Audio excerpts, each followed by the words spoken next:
Nós vamos estar falando sobre essa temática, né, e da costela. Claro que a gente associou a noite da costela, que a gente vai estar, aqueles que deram os nomes, né? Depois a gente vai estar indo lá. Mas, e da costela? E eu quero convidar você para ler um texto bíblico, que está em Gênesis capítulo 2, versículos 22, 21 e 22. Então o Senhor Deus fez cair um sono pesado, tem tradução que fala profundo, sobre Adão. E este adormeceu, e tomou uma das suas costelas, e cerrou a carne em seu lugar. Versículo 22 diz: e da costela que o Senhor Deus tomou do homem, formou uma mulher e trouxe-a a Adão. Pega na mão do seu cônjuge aí, feche os seus olhos um pouquinho. Tem lugares aqui na frente sobrando, tá, gente? Quem quiser sentar para ouvir a palavra. Senhor, eu te agradeço, eu te louvo do fundo do meu coração pela oportunidade de estar na tua casa. Nós somos agradecidos. Eu agradeço pela vida de cada casal e de cada um que trabalhou para que esse culto acontecesse. Eu lembro, Senhor, que era tão difícil realizar um evento de Dia dos Namorados, era tão desafiador, mas hoje o Senhor tem agraciado, tem tocado nos corações dos teus filhos para que estarem em nome de Jesus. Então eu vou estar falando um pouquinho sobre a costela, e o primeiro texto que nós lemos, que é o versículo 21 do capítulo 2 de Gênesis, e é interessante entender que quando Deus quis sinalizar sua relação com a igreja, Ele usou a figura de uma esposa. Apocalipse capítulo 22 e versículo 17, é interessante que, embora a igreja não tenha participado ainda das núpcias, né, das bodas do Cordeiro, é interessante observarmos que a Bíblia não fala ali, a Bíblia nunca chama a igreja de noiva no Novo Testamento, nunca chama, sempre de esposa, porque para Deus, conforme Romanos 4,17, chama as coisas que não são, como se já fossem. Por isso que Apocalipse 22 e 17 diz: o Espírito e a esposa dizem vem. O Espírito e a esposa dizem vem. Quando Deus quis iniciar a formação do primeiro casal, lá no Éden, Deus usou para o casamento a figura da costela. A primeira referência que eu dei foi no último livro da Bíblia, Apocalipse 22, e agora, o primeiro livro da Bíblia, Gênesis, capítulo 2, no versículo 21 e 22, como eu li, usando a figura da costela. Por quê? Você já vai entender. O versículo 21 diz: então o Senhor Deus fez cair um sono pesado sobre Adão, e este adormeceu. Irmão, tem coisa que Deus só faz na vida do casal, quando o casal dorme o sono da confiança nele. Por que Deus botou Adão para dormir? Porque se não botasse, Adão daria muito palpite, e começaria a querer que Deus fizesse uma esposa segundo as suas carências, mais focado no estereótipo. Por quê? Porque o homem, ele é atraído e excitado por aquilo que ele vê. Então Adão usaria esse critério para que Deus fizesse Eva para ele. Deus então coloca ele para dormir, o sono da confiança nele. Eu sempre ouvi e falo de vez em quando a historinha de um menino, que chegou para o pastor e disse: pastor, ora por mim, porque eu preciso namorar, eu já estou ficando velho, já tenho 16 anos, então eu já estou assim desesperado para entrar no relacionamento.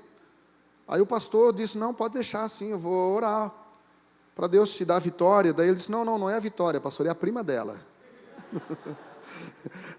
Então, às vezes, irmãos, a gente ora com a decisão tomada. Tem uma outra historinha que eu acho legal também. Um menino que chegou na igreja, fez uma oração desesperada, dizendo: Deus, eu não aguento mais, estou encalhado já, estou com 15 anos, já encalhadíssimo, preciso casar. E hoje, Deus, quando o pastor disser amém, a primeira menina que eu ver é o sinal. Eu vou para cima igual o Tafarel. E teve uma menina do lado que estava ouvindo a oração do desespero dele. E no final do culto, para onde o menino ia, orando, com o olho fechado, a menina ia para frente. Ninguém é bobo aqui. Ela ia para frente e tal, e quando o pastor disse que o amor de Deus, nosso Pai, a graça do Senhor Jesus e a comunhão com o Espírito Santo seja com todos nós. E o povo diz? E o povo diz? Amém. Quando ele abriu o olho para receber a Rebeca, estava a menina, só com 2 dentes na frente. Um para doer, o outro para abrir garrafa. O rapaz olhou para o céu queimado, quando ele disse, brincadeira tem hora também, né, Deus? Então, irmãos, brincadeiras à parte, Deus precisou colocar um profundo sono em Adão. Há um texto que eu gosto muito, o Salmo de número 127, versículo 2, na versão NVT, nova versão transformadora. Nessa versão, na parte B, diz que Deus cuida dos seus amados enquanto dormem.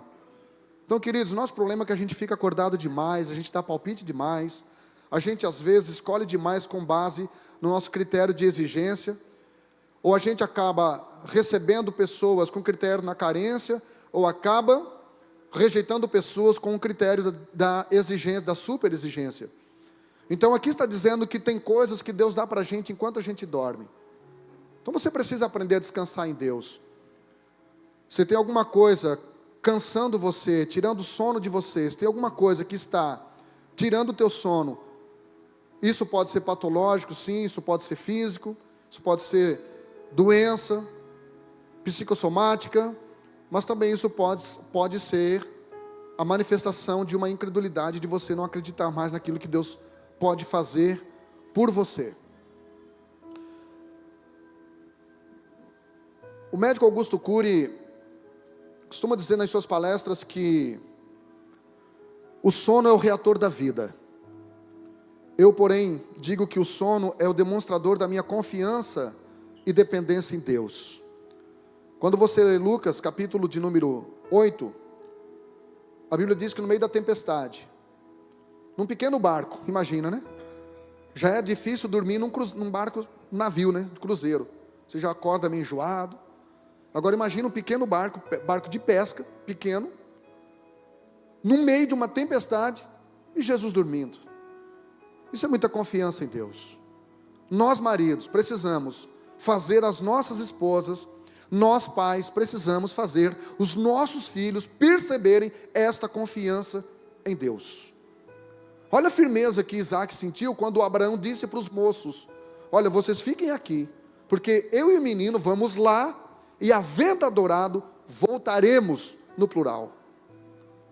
Eu acredito que quando Isaac deitou sobre aquele altar, e quando viu o cutelo na mão do seu pai, a lenha, eu acredito que a matraca disse, você vai morrer, e ele, não, meu pai disse que a gente vai voltar. Então os nossos filhos, irmãos, eles não podem ver desespero em nós. Se é para você entrar em desespero, entre debaixo de chuveiro. Tem lágrimas que os nossos filhos precisam nos ver derramar, porque demonstram a nossa humanidade, mas tem lágrimas de desespero que eles não podem ver. Não podem ver. Tem lágrimas que a Márcia não pode ver em mim. Eu preciso aprender a dormir o sono da confiança em Deus, que foi o que aconteceu aí. Amém? Amém? Glória a Deus. Me ajuda aí, irmão. Então, aí diz que, e tomou uma das costelas e cerrou a carne no seu lugar. O que eu quero que você entenda aqui é que o seu cônjuge, ele é formado a partir de você. Eva foi formada a partir de Adão. Eu costumo dizer, à luz de Efésios capítulo 5, versículo 22, que a mulher constrói o seu marido na medida da sua obediência, da sua submissão. Porque a Bíblia diz ali, vós mulheres, sujeitai-vos a Deus, sujeitai-vos a vossos maridos como ao Senhor. Então a mulher, ela constrói o seu marido no mesmo nível da sua obediência, da sua submissão. Mas no versículo 25 do capítulo 5 de Efésios, Paulo diz que o marido eu construo a minha esposa na medida do meu sacrifício, da minha renúncia. Vós maridos, amai vossa mulher como Cristo amou a igreja, e a si mesmo se entregou por ela. Então, eu vou repetir, seu cônjuge é formado a partir de você, pode ter certeza. Você atraiu para se casar quem a sua carência, ou quem a carência do seu coração idealizou e formou. Foi essa pessoa que você atraiu. Quem a carência do seu coração idealizou e escolheu, foi você que escolheu. Lembra da última pregação minha? Seu casamento não é de Deus? Não, ele não é de Deus, ele é seu. Ele pode ser de Deus na medida que você entrega a Deus, de verdade. Mas o seu casamento foi escolha sua. Você gostou do corpo dela, você gostou do corpo dele, você gostou do carro dele, talvez. Você gostou da aparência dele, você gostou do jeito dele. E você ficou tão encantada com ele, você ficou tão encantada com ela, que você não percebeu algumas coisas. Então todo Abrão atrai uma Sarai, amém? O nome Abrão quer dizer exaltado, e o nome Sarai quer dizer teimosa. Imagina um casamento desse. O marido exaltado e a mulher teimosa. É o casamento da exaltação masculina com a teimosia feminina. Tem como dar certo, gente? Não tem, né? Por isso que Deus precisou mudar a identidade dos dois, de Abrão para Abraão e de Sarai teimosa para Sara, princesa.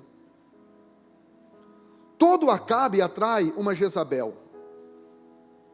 É o casamento da omissão masculina com a manipulação feminina. Quando o marido é omisso, a mulher manipula. Tem mulheres que gostam de maridos omissos para que ela possa manipular. E tem homens que gostam da mulher manipuladora, porque aí ele pode se omitir. Ele sabe que se não fazer, ela vai fazer. Todo Sansão atrai uma Dalila. É o casamento da carnalidade masculina com a sensualidade feminina. O nome Sansão no hebraico quer dizer pequeno sol. Era para ele representar Deus para Dalila. Dalila não tirou Sansão do propósito, foi Sansão que tirou ela do propósito. Porque ele conhecia Deus, ele era nazireu, ele era escolhido. Mas quando a carnalidade masculina se encontra com a sensualidade feminina, isso dá um lindo namoro e um péssimo casamento. Toda sulamita atrai um Salomão. É o casamento da esperteza feminina com a sabedoria masculina.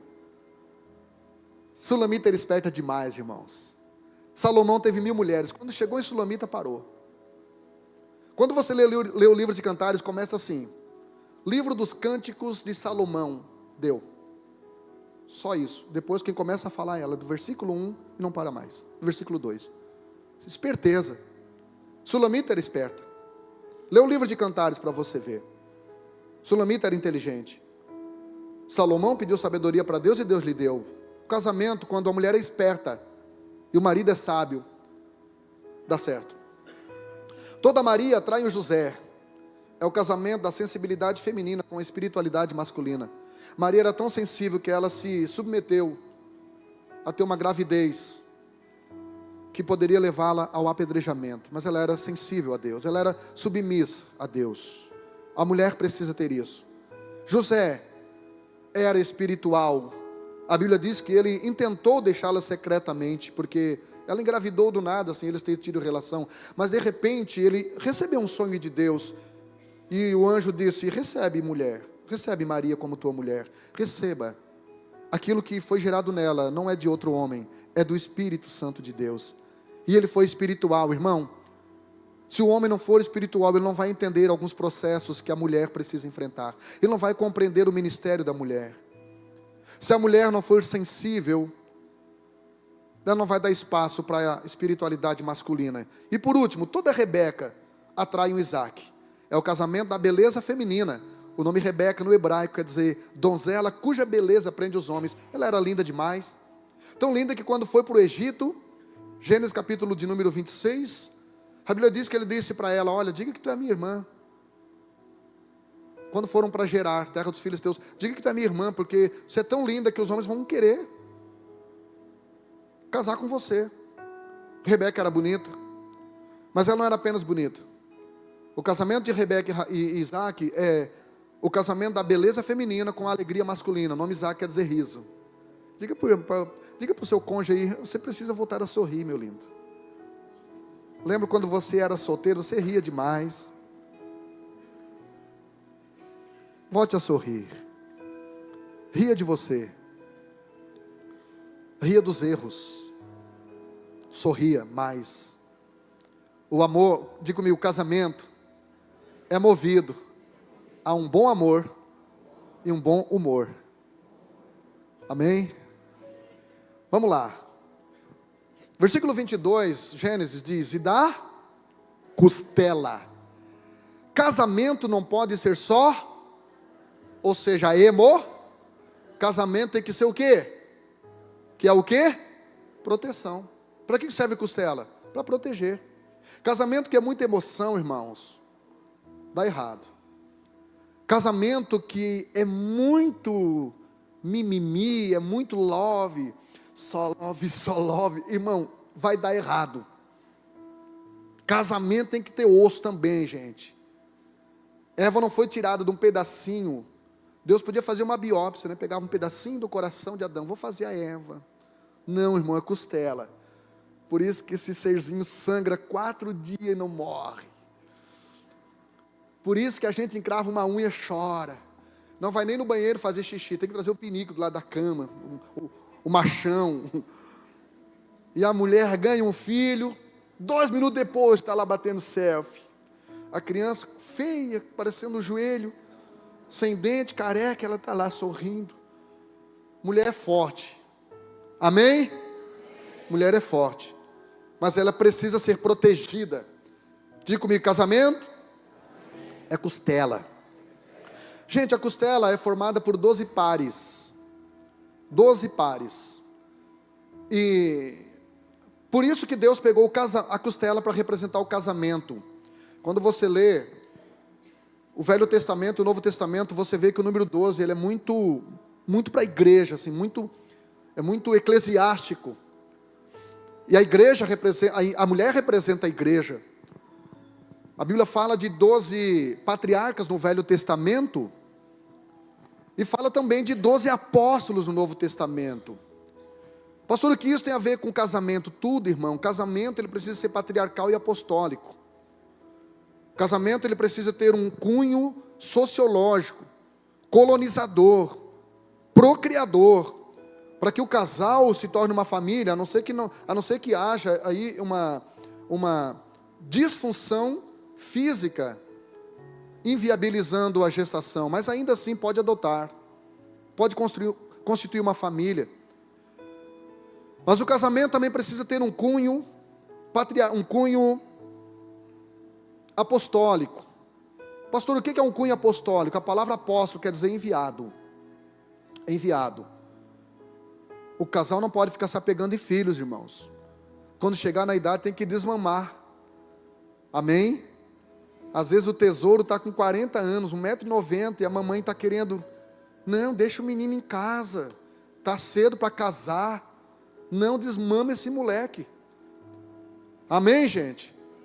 Eu falei lá na palestra que eu dei, que às vezes esse negócio não é entendido. Por quê? Tipo, lá em casa a gente teve 3 filhos, né? E 4 mamou. Vocês são lentos, né, irmãos?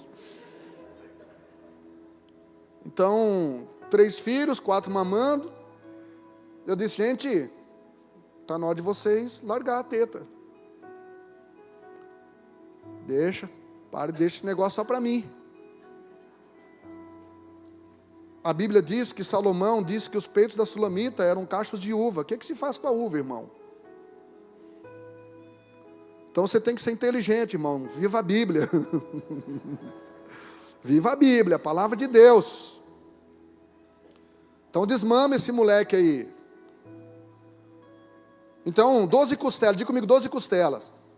Então o casamento ele tem um aspecto geracional e missional. Geracional, patriarcal.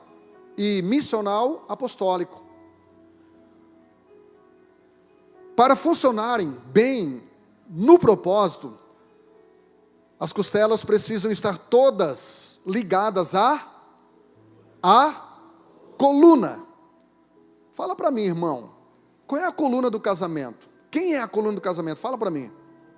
Não, fala bem alto, fala para mim. Quem é a coluna do casamento? Não, mais forte. Errou. A coluna do casamento não é Jesus. A gente quer que seja Jesus para a gente transferir para Jesus as nossas omissões e irresponsabilidades. A coluna do casamento não é Jesus, e é por isso que criou-se esse negócio de primeira igreja é a minha casa. Não é a sua casa. Nada que é seu está em primeiro lugar no reino. Vou mostrar para você qual é a coluna do casamento. Vou mostrar para você qual é a primeira agência socializadora do casamento. Vou mostrar para você onde que você aprende a ser esposa, onde que você aprende a ser mulher. Claro, quando você congrega com um pastor que não é preguiçoso, um pastor que estuda. Está lá em 1 Timóteo capítulo 3, versículo 15. Eu gostaria que todos nós lêssemos esse texto no 3. 1, 2, 3.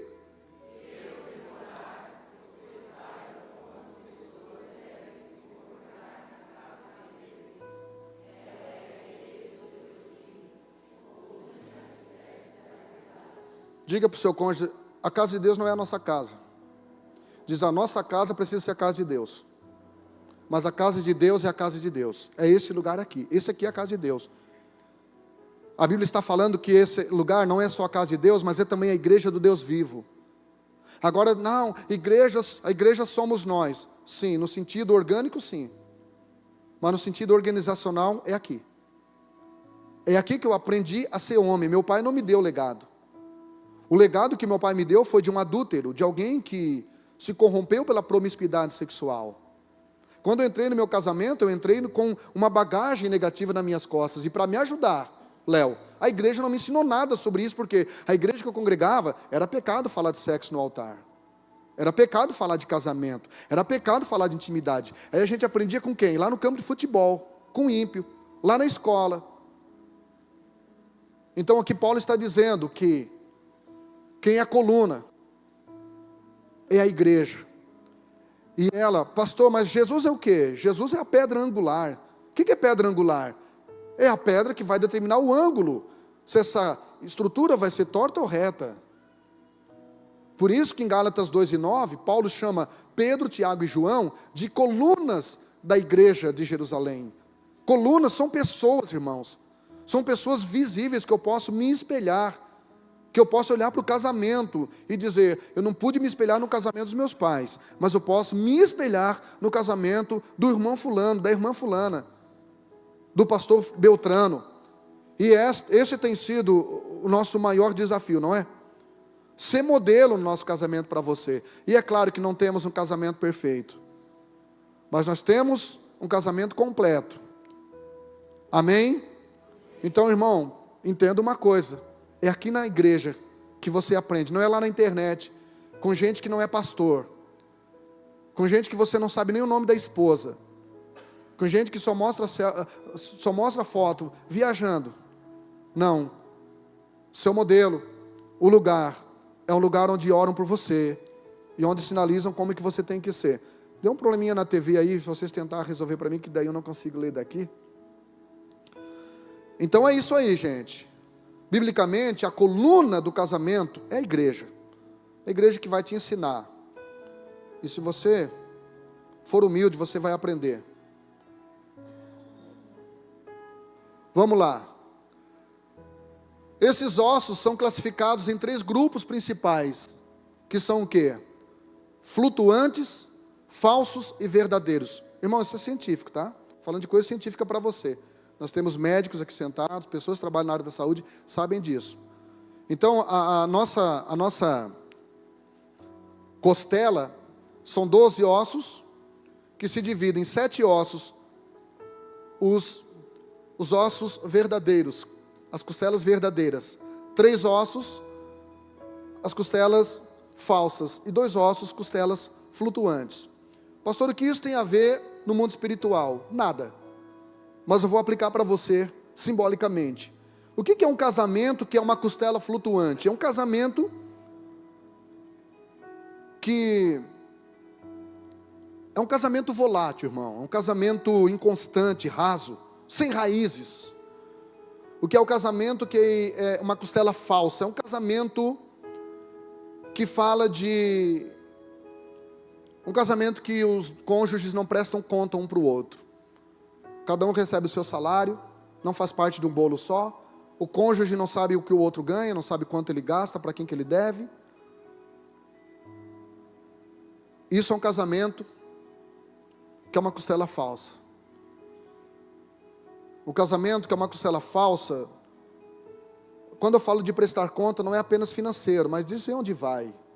O que fez é não ter senha no celular, e se tiver, que o cônjuge saiba. Este é o casamento de costelas falsas, é aquele casamento de selfies na internet, de status, só de aparência. O casamento de costelas verdadeiras fala de um casamento que busca não perfeccionismo, mas a perfeição. Qual a diferença, pastor? No perfeccionismo, o modelo sou eu, então eu quero que a minha esposa seja como eu quero que ela seja. Gente, as costelas são extremamente e altamente resistentes. A nossa caixa torácica precisa ser leve, senão ela cansa demais. Então o osso da costela é leve, mas ele é resistente. Pastor, o que isso tem a ver? Um casamento precisa dessas duas coisas, gente. Leveza, mas firmeza. Casamento tem que ter firmeza. Casamento tem que ter leveza, ou seja, o que faz um casamento ter leveza, sabe o que é? Um amor maduro, respeito mútuo, diálogo constante, não excesso de DR, confiança imparcial e empatia real. Pastor, o que é empatia? Empatia não é eu me colocar no lugar do outro. Empatia é eu permitir que o outro seja o outro, é eu não querer que ele seja uma versão de mim mesmo. Firmeza. O que faz um casamento ter firmeza? A firmeza de uma costela. Obediência à palavra de Deus. Um casal que obedece à Bíblia, irmão, é um casal firme.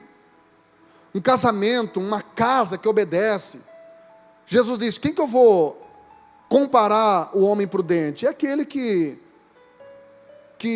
constrói uma casa sobre a rocha, vem os ventos, vem a tempestade, vem a enfermidade, vem a TPM, vem a doença, vem o desemprego, vem a crise relacional, vem a crise com os filhos, mas esse casal que ouve e obedece, permanece firme, esse casamento permanece inabalável. Porque eu não gosto de estar contando muito coisa negativa do que eu enfrento, mas o que eu e minha esposa já temos enfrentado, mas nosso casamento continua inabalável, por quê? Firmeza e leveza. Também fala de inteligência emocional, também fala de vida devocional diária, num particular com Deus. Durante muito tempo, irmão, eu passei muito tempo com a obra de Deus e pouco tempo com Deus da obra. Durante muito tempo eu tinha um lindo altar exposto, um ministério público, mas não tinha um secreto diário com Deus. Quer que teu casamento comece a acontecer milagres? Quantos querem aqui? Levanta a mão. Estou falando de milagres em todas as áreas da sua vida. Começa a ter um devocional com Deus todos os dias, só seu, nem a sua esposa junto. Lá que você vai poder confessar a sua pornografia, você vai poder confessar suas fraquezas, você vai poder fazer algumas orações sem ela estar querendo depois te botar azeite quente no ouvido dormindo. Secreto com Deus, só você e Deus. Começa a fazer isso. Você vai ver como o seu casamento vai ser uma costela com firmeza. Pastor, o que é um casamento com firmeza? Unicidade nos propósitos. O que é unicidade? Unicidade é mais do que unidade. Unidade é uma laranja. Se não me engano, acho que foi o Gedão que falou isso lá na nossa célula. Unidade é uma laranja, só uma. União, duas laranjas. O que é unicidade? Um suco de laranja, onde os dois são espremidos. Permita Deus espremer você. Se desarma com Deus. Permita Deus transformar você e o seu cônjuge em algo intrínseco, inseparável. Que nada vai ficar entre vocês, nada. Nenhum problema, nenhum nenhuma experiência negativa que aconteceu. Pastor, você fala isso, mas o meu cônjuge pisou na bola. Continuou com ele? Então perdoe. Não consegue esquecer? Lembre, mas não lembre ele. Não toque mais no assunto. Tenha maturidade. Pastor, o que é firmeza? A proteção alheia. Proteja seu cônjuge. Onde estava Adão quando Eva foi tentada? Onde Adão estava? Proteja seu cônjuge. Aqui diz o seguinte: e da costela que Deus tomou de Adão, diga comigo, tomou. Então a base do relacionamento é a entrega. Pastor, o que é um casamento costela? É quando você entrega, irmão. Quando você se entrega. Amém, gente? Lembra do texto que eu citei, Efésios 5:25? Vós maridos, amai a vossa esposa como Cristo amou a igreja e a si mesmo diga comigo, casamento é entrega. Diga para a sua esposa aí, irmão, quem gosta dá.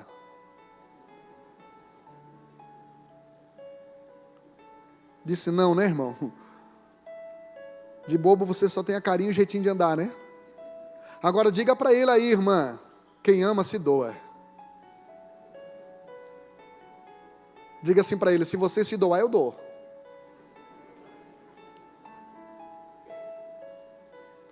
Casamento é entrega, irmão. Casamento é entrega. Deus tomou de Adão. Então essa frase aqui eu gostaria que a gente falasse todos juntos no 3. 1, 2, 3. Quem?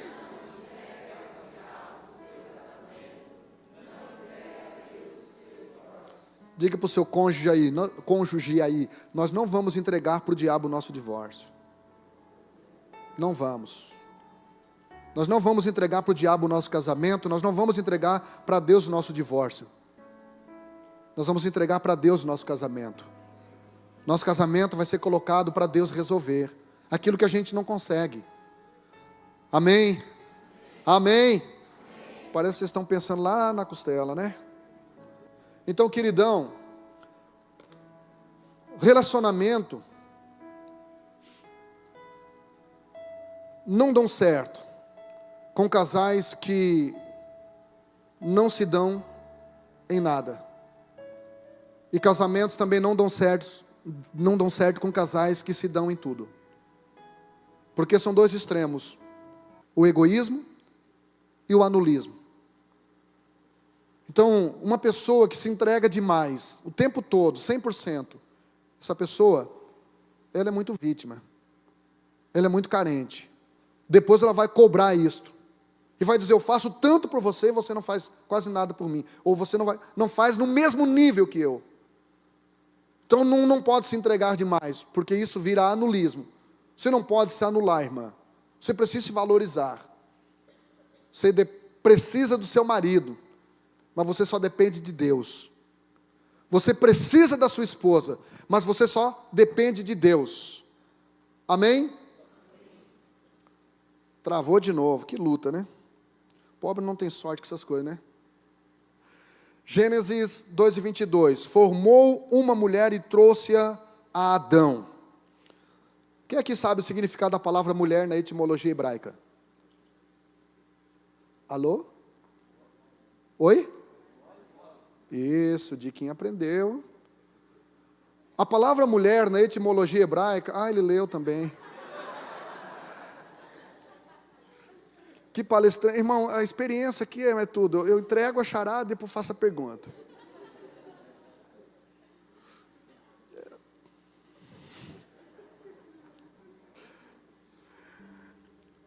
Gente, a palavra mulher significa mais mole.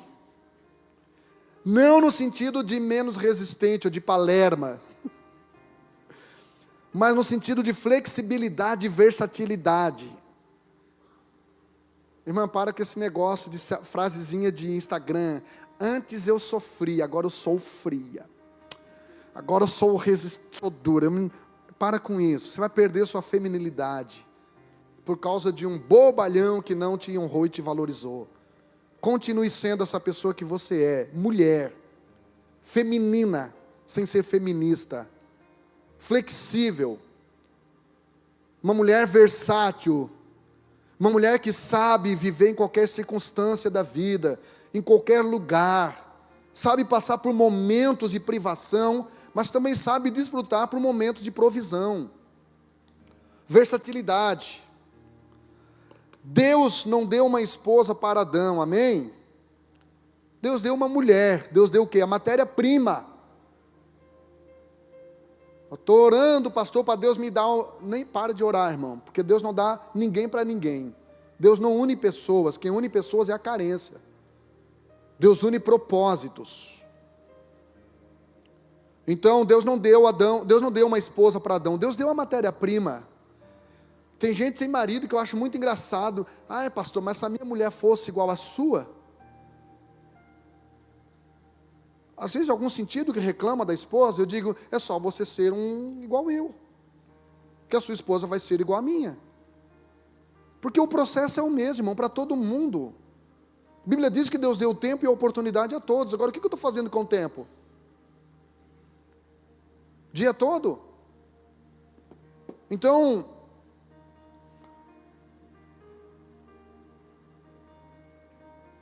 deixe Deus formar o seu cônjuge. Foi Deus quem formou Eva, não foi Adão. Não rejeite quem Deus está formando, em detrimento da sua urgência e exigência. Por que eu falo urgência? Porque tem mulher, irmãos, que está com o marido faz 20 anos. Agora quer que ele mude assim, da água para o vinho, da noite para o dia. Não vai rolar. Deixa Deus trabalhar no coração do seu marido, irmã. Se você orasse, se você falasse mais do seu marido para Deus, como você quer falar de Deus para o seu marido, talvez ele seria mais convertido. Deixa Deus transformar a sua esposa naquilo que você gostaria que Deus transformasse. Não queira assumir o lugar de Deus. Você já teve o período de namoro para fazer isso? Eu tive o período de namoro com a minha esposa para tentar moldá-la e fracassei. Fracassei. Então agora, eu acho que até botei a frase aqui. Não botei. Botei aqui. Nós já tivemos nossa chance de moldá-lo, ou moldá-la, no período de namoro. Mas o que a gente queria período de namoro? Tu sabe, eu sei o que você fez no verão passado. Você só queria nheco, aí não conheceu, não percebeu, agora quer converter o marido na força, quer converter a esposa na força. Nós já tivemos a nossa chance para moldá-lo, para moldá-la no período de namoro e falhamos. Agora é a vez de Deus. Deixa com Deus. Deixa com Deus. A estratégia que mais deu certo de moldar a minha esposa foi de joelhos, orando por ela e pedindo para que Deus me fizesse amá-la do jeito que ela é.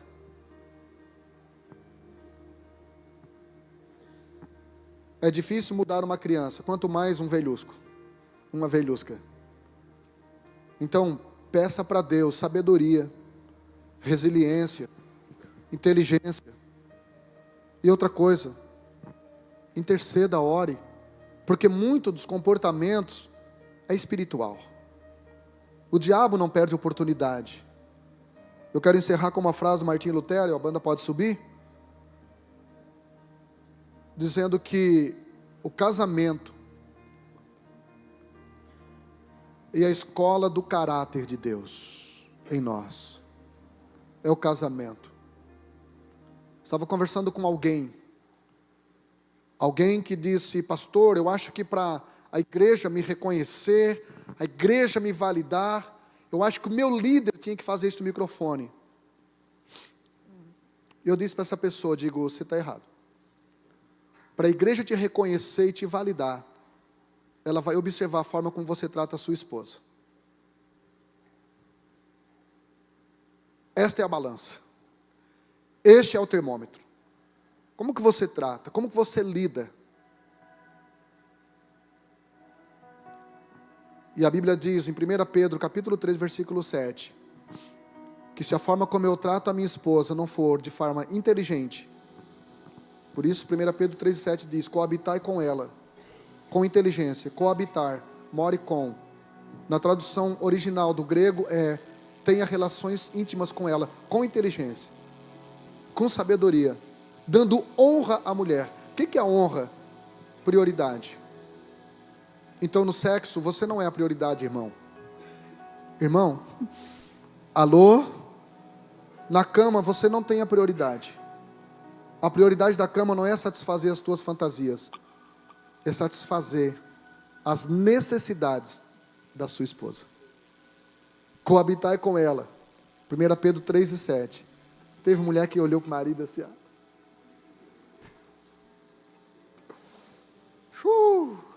chapei agora.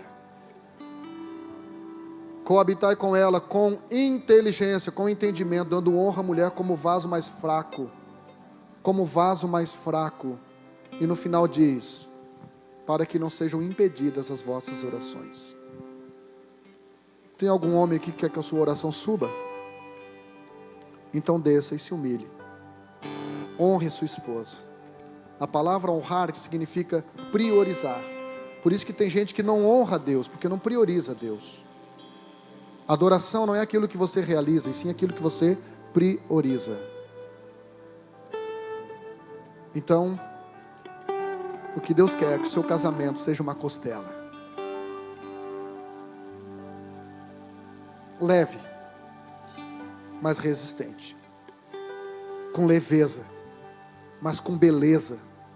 Com clareza. Com gentileza. Amém? Fique em pé, por favor. Estou muito feliz por esta quantidade de casais. Isso prova que a igreja está funcionando, porque as famílias estando bem alicerçadas na palavra de Deus, os nossos filhos vão bem também. Amém? Vamos orar. Queria que você orasse comigo. A esposa ora pelo marido, o marido ora pela esposa, mas abençoa. Não critique na oração, abençoe o seu esposo, a esposa abençoa o marido. E a gente também vai estar abençoando este aniversário de casamento dos nossos pastores. Paizinho querido, eu te louvo, Senhor, pela vida deste casal, Pai. É um privilégio, Senhor, nos dias de hoje, Senhor, estar casado, Senhor, no mundo, Senhor, de tantas contrariedades, Pai, que tem no casamento. Mas nós te louvamos, Pai, por essa data tão maravilhosa, Pai. Nós abençoamos este casal, Senhor. Que eles possam, Senhor, entender e compreender, Senhor, este momento tão precioso que é estar um com o outro, Senhor. Nós o abençoamos, Pai, em nome de Jesus. Eu também abençoo, Senhor, esta igreja, Pai. Os casamentos desta casa, Senhor, que eles venham ser casamentos alicerçados em Ti, na Tua palavra, Pai. Que nós possamos entender, Senhor, e compreender a importância que tem o casamento, Senhor, nessa sociedade, Pai. Por isso nós pedimos a Tua bênção sobre nós, sobre a nossa família, sobre o nosso lar, Pai, em nome de Jesus. Que todos os dardos, Pai, inflamáveis do diabo possa ser repreendido, Senhor, sobre o nosso casamento, Pai, em nome de Jesus. Que nós venhamos ter a Tua palavra, Senhor, como nosso alicerce, Pai, para continuar, Senhor, lutando, Senhor, e enfrentando os desafios, Pai, contigo junto, Pai. Em nome de Jesus nós o abençoamos, Pai, cada casal nesta noite. Que eles possam sair daqui, Senhor, abençoados por Ti, em nome de Jesus. Amém. Dá um beijo aí na sua esposa, no seu esposo.